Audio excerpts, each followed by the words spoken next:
Welcome to the Power of Care podcast with host Brianna Dance. On this show, we will take an in-depth look into personal and professional resilience on several different levels. This is a space for people who are trying to navigate the ups and downs of life successfully. Be sure to follow on Instagram at Power of Care Podcast and on YouTube at Power of Care _. All right, everybody. So welcome back to the Power of Care podcast. Today I have a special guest who's family. I have Alex Young. Hey, girl. Hey. Oh, it's so good to see you, Bree. It's so good to see you. You're on the West Coast.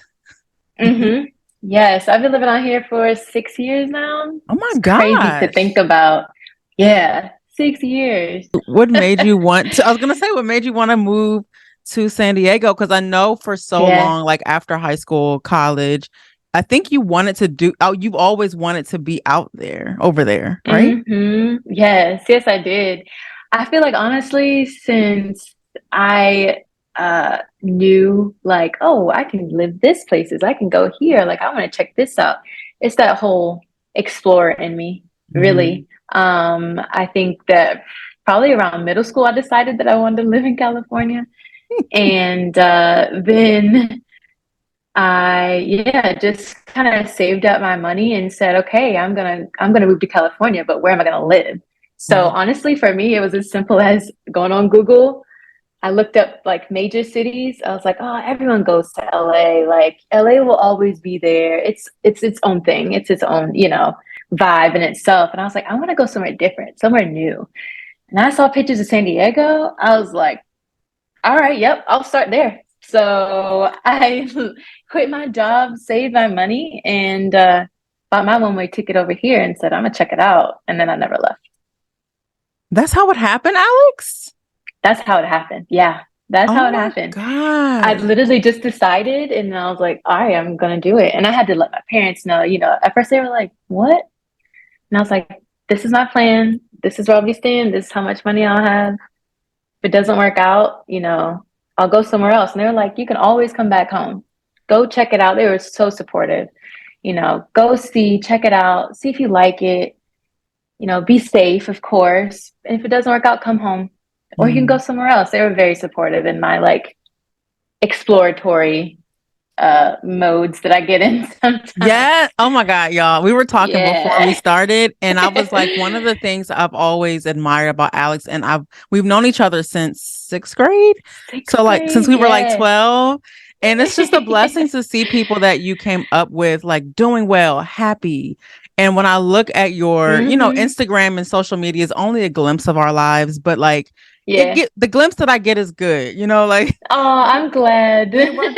You said something the other day or the other week. It was like a glimmer, looking for the glimmers or something. Get into it, Alex. Yes. I need to hear why you came up with that. Like how did you arrive to that?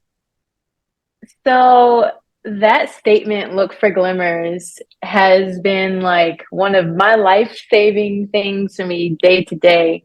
I actually I stumbled across that word. I followed, I think it was another like holistic therapist type of self-empowerment, self-love kind of guru on Instagram. And one of her posts had that in there. It said, what is a glimmer? Like, let's talk about glimmers. And it was like a carousel post, and you could swipe and understand like, what is a glimmer? But that for me, held so true and resonated for me so much, because I think in my life, seeing and going through negative times, bad things, those are the things that stand out. Like, oh, I have to do this, or I have to go through this, or whatever it might be. Those bad things stand out because they're bad things, and the glimmers is the opposite. And it is something you can look for joy in. And that can happen no matter how bad your day is, but we have to like get in the mindset of seeking it, of looking to it. And it kind of really resonated for me because it was something that I could hold on to. It's something that I could put my faith into, because no matter what I go through, what bad, negative times, what hardships, there will always be a glimmer there. And there will always be something that you can look towards and say, everything's okay. Or, that really brought joy to my heart, even for a little second. And it's just a grounding thing for me, I think. And it lets me know that, like, we weren't here to always suffer and go through bad times, though we will, but there will always be something good that you can find every day, no matter what the day looks like. And those are those glimmers for me. So when I saw that statement, when she explained it, she explained it very much well than I just did. But when I saw that, and I was like, oh, I got to look for these every day, because these are the things I'm holding on to. And it was just, it just resonated with me a lot before I even, knew it. That's what I was doing in my hardship days, or, tougher days. And I got to put a label on it, which is a good label. Yes. It's a glimmer. It's a glimmer. It's a beautiful thing. So yeah, that resonated with me. And I was like, I'm gonna express that somehow. So I put it on that picture on my Instagram. So which your photography skills are amazing, by the way. Oh, thank you. Like Low-key, nature. I have an eye. Yes. That is one of the hobbies that I have opened myself up to, because I really love taking cityscapes, nature, sky, earth, like that type of photography. That gets me going. So what do you use, Alex? Like, what do you? That specific video that I had the glimmer post, that was my GoPro. But usually I just use my phone. I upgraded my phone, so the camera's, good. Wow. So I just use my phone, and there is a photo editing app that I use as well that's really good too. So yeah, I try to do a little bit of photography on the side. Girl, listen, it's legit. You use your GoPro. So when y'all, people that have GoPros, that means they are exploratory. So where are we going with the GoPro? Right. What's the last place that you went with this GoPro? Oh my goodness. So the last place I went was actually Portland, Oregon. Was the last place I went with my GoPro, and we hiked to a waterfall. So yeah, and the GoPro gives that cool like fisheye lens where everything's a little bent in, so you can see more of the surroundings. The GoPro makes really good like for nature photos and videos. So yep, I try to take that with me when I remember. But if not, my phone works well too, so I try to take some snaps. When you said the word glimmer, it's like you can't even say that word without smiling. It forces you to go into joy. You know what I mean?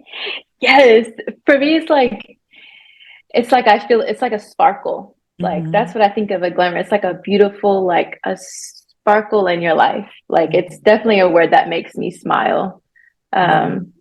Yeah. And so you mentioned hardships, because we do all go through them in various seasons of life. I don't know where you want to start, but I know, you are an athlete. I don't know if you still consider yourself one. But you've always been like active, playing sports, rugby, like soccer, everything. Jiu-jitsu. I don't know if you still do that. I do, yeah. So tell me about your life as an athlete. Like, I want to hear all about you've been injured. Oh, yes. So I was definitely one of the kids that played every sport, probably. And I still play sports to this day. Went through a lot of injuries with that. So I've had probably 4 or 5 surgeries. I have 3 titanium screws in my shoulder. And I've had a lot of injuries. The sports I've played were not just kind of like solo sports. They're usually like team sports, or usually combative sports, or aggressive sports like rugby. And they were all just like such beautiful experiences for me, because sports were where I felt most comfortable. and where I felt like I could be myself. I think that whole journey for me started with sports. But the hardships of going through injuries, it's like, at one point I wanted to be a professional soccer player, but my body was like, No, we got ma'am. other plans. No, ma'am. Right. So it was always, taking injuries as they come, but still knowing I'm gonna get back out there because this is something that I love doing. And then eventually it came to a point where, I don't need to be a professional. I don't need to be this big person to still play a sport. If you love it, you're gonna find a way to do it. But as you get older, you also listen to your body when you're doing it a little bit more than when I was like 20. But yeah, sports has definitely been a grounding thing for me, even through the injuries. Those were sometimes hard to come back from, like mindset wise. Like our body heals, but the mindset part of it could be a little discouraging sometimes. But yeah, I started mainly with soccer. Went through that and got into college with a D1 scholarship to play soccer. From there, I was like, oh, soccer is great. Soccer is great. And then I found rugby. And I was like, oh, sorry, guys, I'm going to go play rugby. So I did that for 3 or 4 years in college. Then once college was kind of winding down, I was like, hey, I want to try actually doing MMA, because that's when Ronda Rousey was big and that's when she was coming out and she was like everything to me. So I was like, oh yeah, I want to do that. So then I started training jujitsu, I started training Muay Thai, and that's kind of where I've been at, is in jujitsu mainly now. Still training, still looking to compete and stuff like that. I think the athlete in me never really goes away. I've also played pickup rugby here in San Diego as well, like found a team that does that. So yeah, I try to keep moving. I think that's a natural thing for me, but sports has been a love of my life for sure. It has. It's amazing because you said like you listening to your body. So, we're in our 30s now, not to tell your age, but ooh, yes, these knees don't work these like they used knees. And to. Alex, Yes. I didn't really consider myself an athlete. I am an active person. Like I played volleyball in high Right. school. I enjoy like Yes. dancing Yeah, I and remember stuff, that. but Yeah. I just love moving my body. I like doing stuff. And so, um, I recently tore my ACL this year and it put me down for a while. Yeah. And I was really, like you That's said, a I can tough relate one. a little bit to when you're saying, emotionally, it takes some time to catch up. Like there's recovery. Okay, it happens. And then there's shock there. Then you're down, you got to get surgery.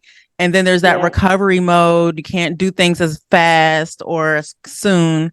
But take me how you recovered mentally from like being sat down or like having to recover from some things.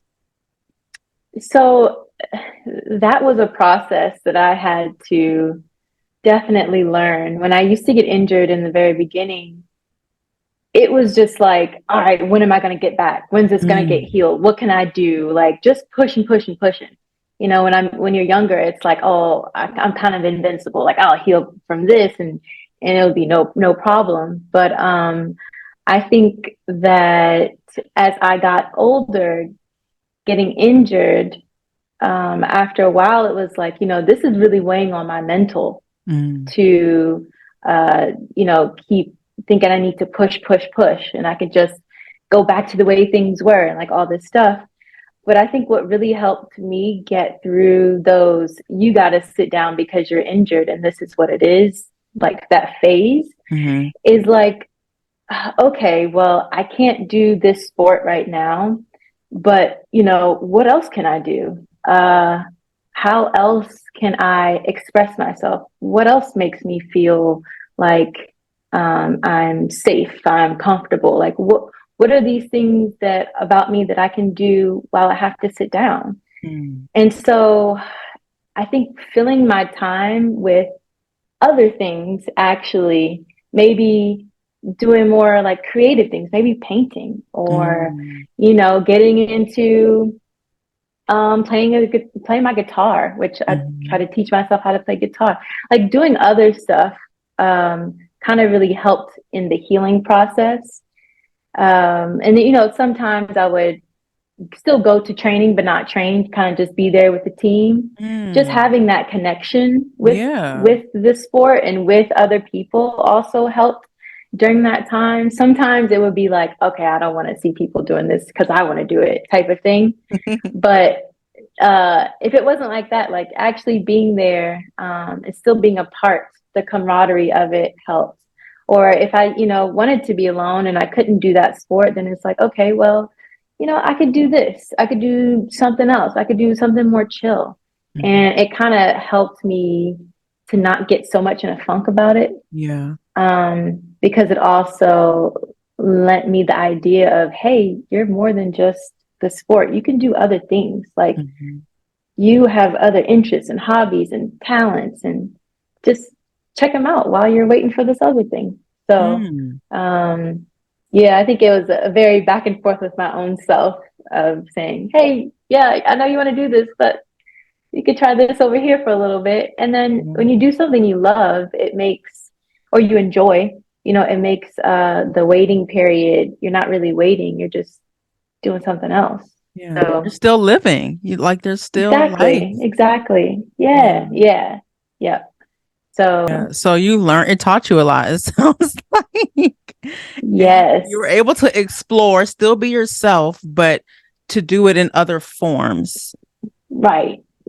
And I think, like you, since you've known me, like you said, I've always played sports. And I think at one point in my life, I equated me, like Mm. myself, to sports. Hmm. You know, like, oh, if I'm not playing soccer right now, then oh, the world's ending. I got nothing else to give. I don't even know who I am anymore. Like I equated so much of it to I have to be active, I have to be the best at this sport, I have to be competing. Um, and it kind of took me away from all the other parts of myself, and it kind of made Mm. me very narrow-minded in a way. So you know, even over the years, I've actively worked on my relationship with sports because that's something I so much went to as like a safety thing. When a sport or activity is just a thing you do, it's not who you are. So it has taught me a lot about myself through that whole journey, and just like yeah, figuring out, you know, you're much more than what you do. So Mm. yeah, it's been a journey with it, but thankfully, you know, these lessons are getting learned.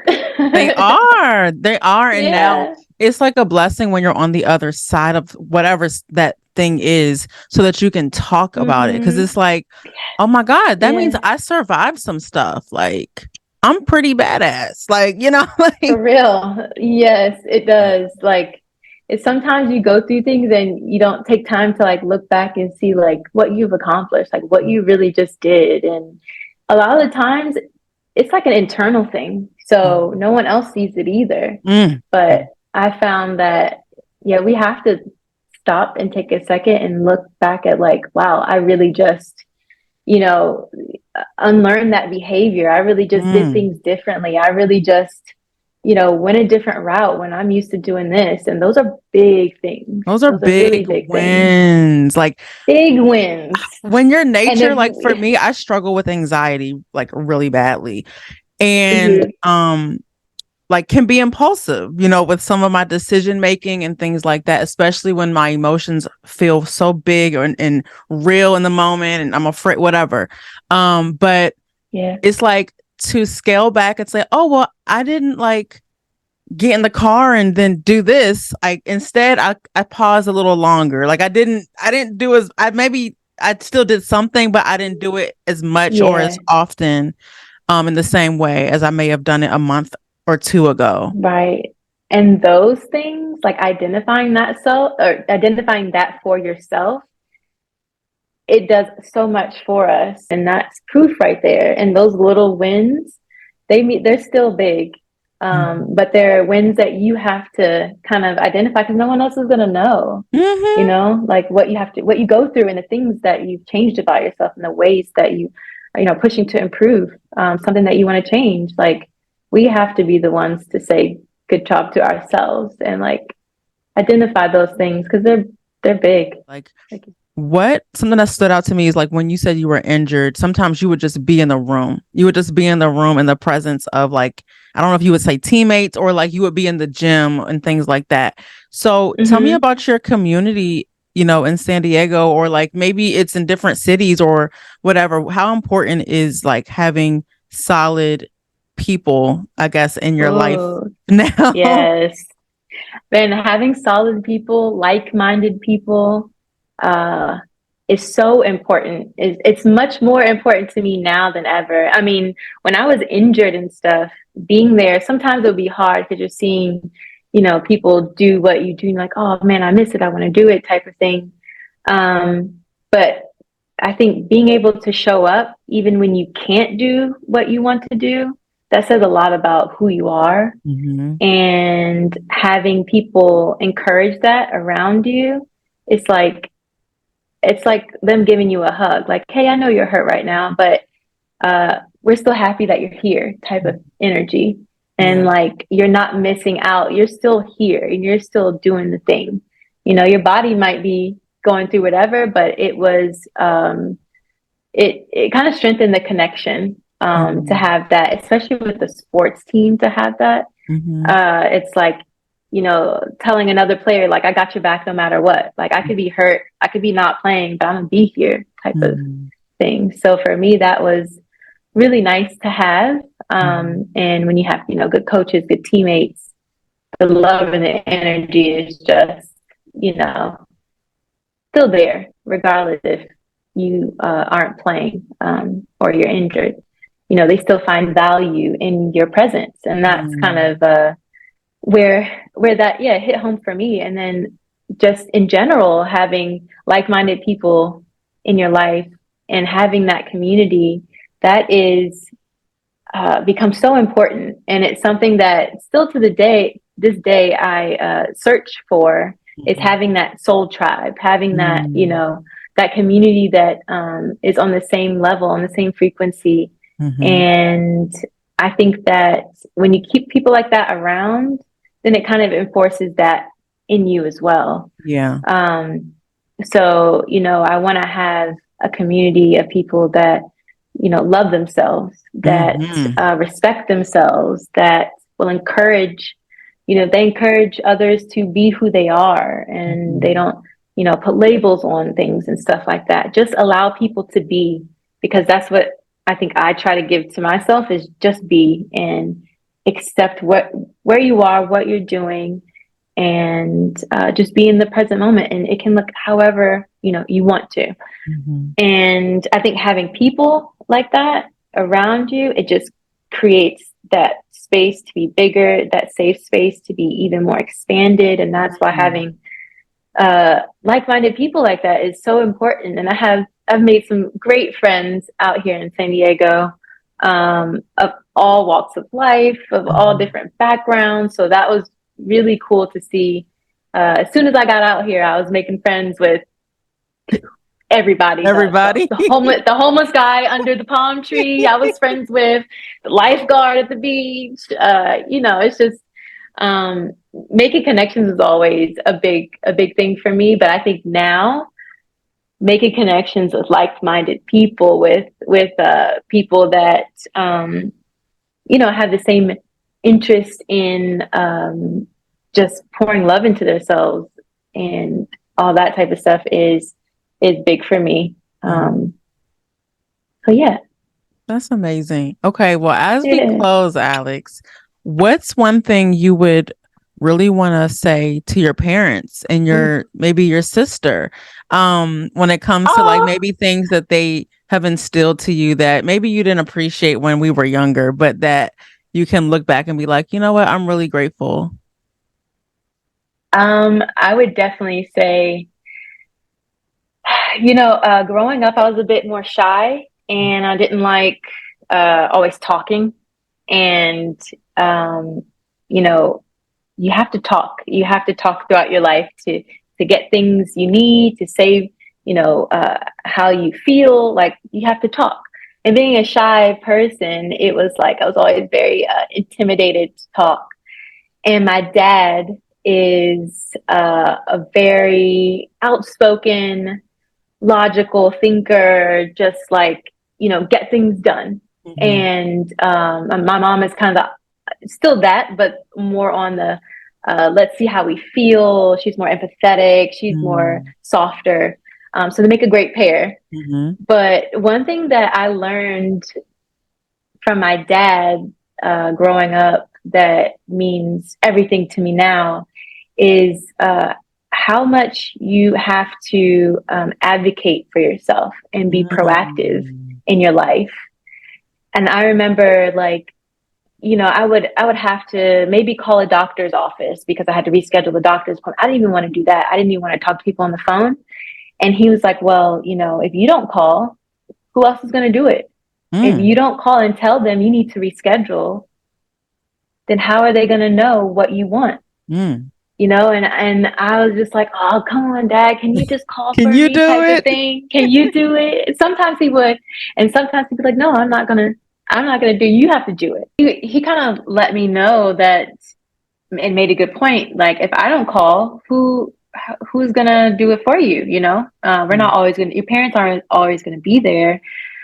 So it's kind of up to you to say, hey, this isn't working for me. I need to change this, or hey, I want this, or whatever it is. So current day, I have used that, and that has been another lifesaver for me because it has helped me to realize like how much power I have to Mm. make changes in my life, and how I have to really take the reins if I want something to change or if I want to do something different in my life. It's all up to me, Mm. and I have to use my voice and have to express and say, hey, I want this, or don't like this, or things like that. But it's up to me to use my voice and get out of my comfort zone of, kind of being shy and intimidated a lot by talking, and realizing that talking and expressing and using your voice and speaking up for yourself, being proactive for yourself, that is how you're going to create the life that you really want. Now I'm always like, oh wait, hey, excuse me, that didn't. Mm. I need clarification on that, or hey, no, that doesn't work for me. Can we do it this way? Mm-hmm. I take it upon myself to have that communication because can't no one read your mind. Mm. So it's like, Mm. if I don't tell you, you might not know, but don't worry because I'm gonna tell you because this is how I feel. This is my truth, and that has helped me so much in my adult life because you're an adult and you gotta do stuff that you don't want to do. You gotta have conversations. Just you, take the reins in your own life and feel like you can make changes and do anything. You have to, advocate for yourself, be proactive about the things that you want. So luckily for my parents, I listened to them. Not so much when I was younger, I didn't know. Right. Like, oh, I just want my parents around all the time. But no, as an adult, that's something I brought with me that has definitely helped a lot, and made me, I think, realize how much I do have in me, Mm-hmm. regardless of being a shy kid or regardless of whatever. Like, I can always use my voice and speak up for myself. So, What have been the consequences for maybe not speaking up? oh, yeah, that's a good one. Consequences for not speaking up. I think I lived in that era for a long time in my life, with not speaking up. I mean, when you don't say, hey, I don't like this, or I want this, or I need this, or if you miss out on your opportunity to express your truth, then you will suffer the consequences of being uncomfortable, of doing something that makes you unhappy, ignoring my gut feeling, ignoring intuition, ignoring speaking up. You suffer, it's almost like you're sacrificing yourself. You're sacrificing Mm. what you want. You're sacrificing the things that make you happy. You're sacrificing something by not expressing your truth and by not talking. And though it is difficult, for a shy person to let their voice be heard, but it's a process that I hope everyone feels that they're worthy enough to go through, because you absolutely are. And your voice is what allows you to make your stand in life. And, if you don't do that, then you will sacrifice, some part of you, whether it's like doing something that you don't want to do, something that makes you uncomfortable. It'll come at a cost, and you are the cost, and it will affect your mental health. I think if you, if you don't talk, if you don't speak up, and though it might be hard, to do that for a shy person, I think that it's so worth it to be uncomfortable and speak, even if it is uncomfortable for you, even if, you're not used to doing it. Like you and your words and all of it matters, and people need to hear it, and it has to, come from you. And I just hope that, people that are shy can eventually come to understand how amazing they are and how valuable their voice is. So it's rooted in how you feel about yourself, right? Or maybe how you, how much your relationship with yourself. Yeah, because like if you think like, or if you have low self-esteem, or you don't have as much self-respect, for yourself, then you're going to think like, what I have to say doesn't matter that much, or, I don't really have anything to add, or, I feel like this, but I'm just going to go along with it. Like, no way. Like, how you feel about yourself. Let's say if like, I love myself, I am worthy of doing work. I'm worthy of, A, B, and C. If you really have belief in yourself, then you will want to say that. You will want to speak up, because, you feel that how you feel on the inside matters, but if you don't have that strong love for yourself, then you might think, what I have to say doesn't matter. So your relationship with yourself is like the most important foundation, I think, for anyone, because it will always go back to self. And that's a journey that I think we'll probably always navigate, until we're not here. Absolutely. Me too. Me too. Yeah. Because it's like you said earlier, sometimes maybe it's a woman thing, like we will nurture, or we'll like want to help others, and we'll put our all into all these things. And it's like, oh wait, like I forgot that I'm not taking care of my body, or I'm not doing things that are fulfilling me, because, we always hear pouring from an empty cup type thing. And it's true. It's like there's an expiration date for that. Yes. Yeah. And you're going to run out. You're absolutely going to run out. But that's why having that self-awareness and feeling, like I can pour into my cup, and I also can set a boundary when I can't pour into anyone else's cup because I'm a little low. All of that is so important, because I have done exactly what you said. It kind of like forget about myself. I'll take care of my parents. I'll take care of, sister, boyfriend, like all that stuff. And then it's like, well, dang, I done gave everything away to everyone. I don't have anything left for myself. Yeah. And that's where you can get in some tricky waters there.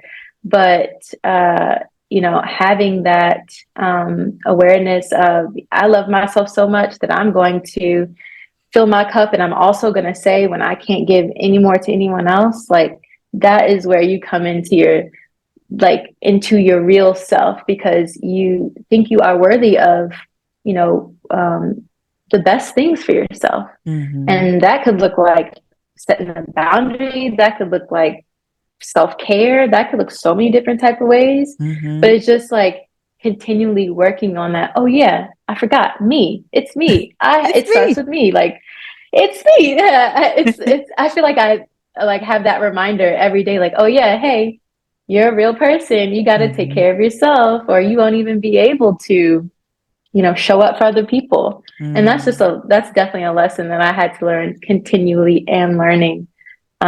Is you got to pour into yourself before you give anything else away. We need to hear that. I'm so grateful for your wisdom, Alex. And as we kind of close, what has been a resource that has been, and I say resource, and that can be like a song, it can be a lyric, it can be, you know, a product that you like, it can be a mantra, it can be a book, or, you know, whatever, something that's been like ringing in your head this past couple weeks. What's been kind of in your mind lately to kind of keep you, you know, in your well-being? Well, I would say one of the books that I'm reading has been really good with keeping me remembering who I am. It is called Women Who Run with the Wolves. And it kind of goes back to all the different archetypes of women, like from our nurturing standpoint, from our softer standpoints. And the book just sheds light on all the other ways that we are wild and powerful and feminine and still, you know, can move throughout the world with all this strength as we are soft, you know, women. So it just gives like little excerpts, like little stories within the book of how powerful we are, you know, from bringing things back to the dead. We're powerful in bringing life into the world. We're powerful in the things that we can take on a daily basis. And the book is just kind of a reminder of all the different sides that, especially we as women have, that we kind of forget about. Like, we don't always have to be soft, and we don't always have to be nurturing. We can also be powerful. We can also make decisions, and we can also change our whole appearance, change our whole life, and still be this powerful, you know, vibrant, lively human being, regardless of all the things that we go through. So that book has been, helpful in like returning home to myself when I forget who I am. It's just like, oh yeah, I'm this, I'm that, I'm this. And I'm like, oh yeah, I'm a beautiful being on the inside. I have so much more than, you know, whatever feeling I am in that day, if it's a bad feeling or whatever experience I'm going through that's a tough one. Just remembering like I'm so much more than those things. And that book is kind of like shares little stories of women from the past who have went through things and they've come out on the other side by, you know, remembering, oh yeah, I have so much love to give. Like I am love. I'm full of love. I have all the things that I need. I'm powerful. Just like continually reaffirming or positive affirmations, you know, it brings that up to me and lets me know like, no matter what feelings, no matter situation, you got what you need and you are strong and you're powerful to make any changes you could ever think of. You already got it. So I really like that book. Shout out to my boyfriend for buying it for me. Shout out to your boyfriend. Yes. I love a good, we love, by the way. I love seeing y'all on your page. That makes me so happy. Yeah. We have so much to bring and it's so easy to forget. It's so easy that we can forget what we navigated. I got tattooed on my wrist, resilient, and this podcast is all about resilience. And that's why I want to talk to people, because I know that I'm not the only one who's navigated hard times.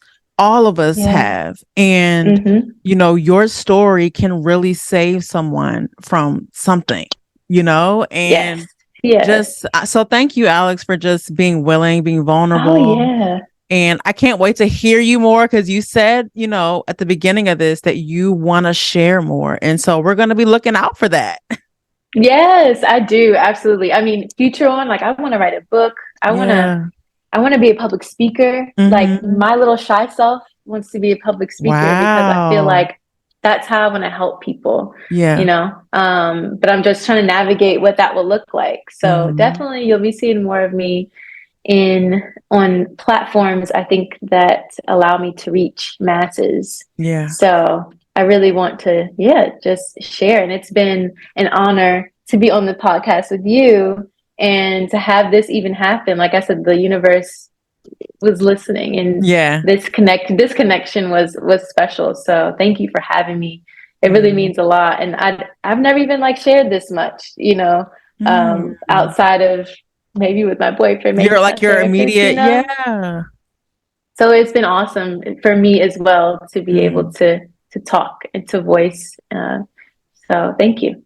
So let me formally end. But Alex, thank you so much again for just being here.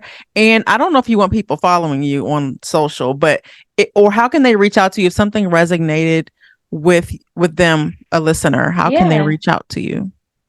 Definitely on Instagram. I think would probably be best. My Instagram. Do you want me to say it or? Well, I'll link it so you can say it, but I'll link it on here. Right. Yes. So they can reach out to me there. I try to, post stuff not just for me, but something that hopefully will spark the interest of others in a way that, is kind of helpful for them, especially like mentally or internally. I think that's a beautiful thing where you can do that through social media. So, more positivity online because it's enough of the other stuff. So exactly. Yep. All right, boo. Well, I'll see you later. Okay. All right. Thanks, Bree. See ya. Thanks for tuning in to the Power of Care podcast. If you'd like to hear more, be sure to follow us on Instagram at Power of Care Podcast. And be sure to subscribe to us on YouTube at Power of Care _.